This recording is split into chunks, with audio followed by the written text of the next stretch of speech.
Well, I think our emphasis on education is very, very important. And I think that as a church, we need to open our churches more in terms of providing educational facilities where people can come in. If there's not a library like in Highland Park, we can have books coming into the church where people can come in to read. And I think our emphasis on that has given me hope, because if we're going to move this state forward and our people forward, then we need an educated population.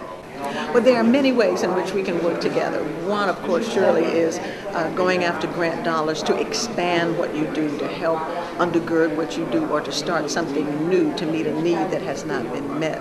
But there are other ways we can partner together through information, passing information through the temple, the mosque, the congregation, so that the people have the information in hands that will help them. Many times people have needs, but they don't know the help that is available. They may not necessarily come to government, even though the government has what they need, because there's a lack of trust there. But because we are in the neighborhoods, we're in the community, we're working and have been doing it for generation after generation, there is a trust factor there. And so they come to us, and then we can help get them to the help that they need. Government can do only so much. When it becomes clear that even the private sector can do only so much, then that opens up opportunities for those of us who understand that there is a bigger order than just the systems of men. There is the plan and programming of God. And that is our uniqueness. That is what we bring to the table. In fact, I would like to suggest to you that the Bible declares that one of the reasons God allows things to disintegrate in a community and in a culture is to draw attention to himself. When people become self-sufficient and independent, it's easy to forget God. You remember when 9/11 hit, everybody went to church. Congress went to church, the president went to church, everybody went to church. Why? Because that problem we could not fix. It was much bigger than we were able to handle. And all of a sudden, God became front page news. When 9/11 hit, people talk about the separation of church and state. Government recognizes now its limitations. It has limitations in terms of access, it has limitations in terms of resources, and it needs the ground troops. And there's no greater ground troop, a group of ground troops than the faith-based community. And it understands we will not compromise our faith to do good works, but neither will we allow good works to be lost in the name of faith. So we bring the two together, and I think it's a partnership that's taken too long to be birthed, but now I think everybody recognizes it's needed.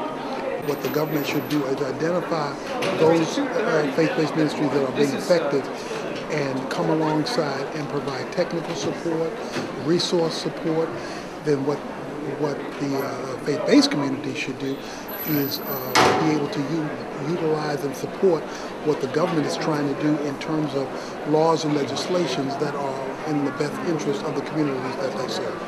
There are several education programs that we hold at First Baptist that reach out to the needs of the community. It provides mentoring, of course, for young adults, tutoring for students, especially from schools that have already been designated as schools that are not meeting the needs of their students and need and have to provide tutoring programming for their students. The Baby Boomer Retraining Program, which provides baby boomers with new skills that are so desperately needed by baby boomers, so that they can get the skills that they need, so that they can be more effectively employed in, of course, in new areas where they need employment. Of course, we know what happened to the automobile industry.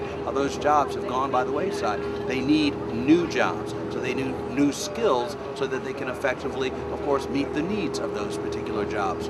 We also have this wonderful GED program at First Baptist too, of course, to provide people with the training and help to give them the education level that they need so that they can more effectively go out and get these jobs. Our going to this conference at the state was important to discover how we can partnership with the state and the federal government to more adequately, of course, meet these needs, these educational needs, meet these, of course, retraining needs, these economic needs. And so it's very important. First Baptist it has been headed in that direction.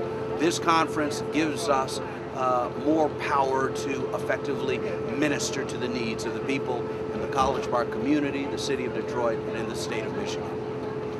In times of difficulties like the economic downturn we are going through, and the foreclosures and the healthcare and the uninsured, we have to just persevere and endure it until hopefully the good times come back again. So just be patient, and God willing, things will improve. Carry TV, God bless you, and I'm delighted to be here in this community for the good that it's doing for its citizens.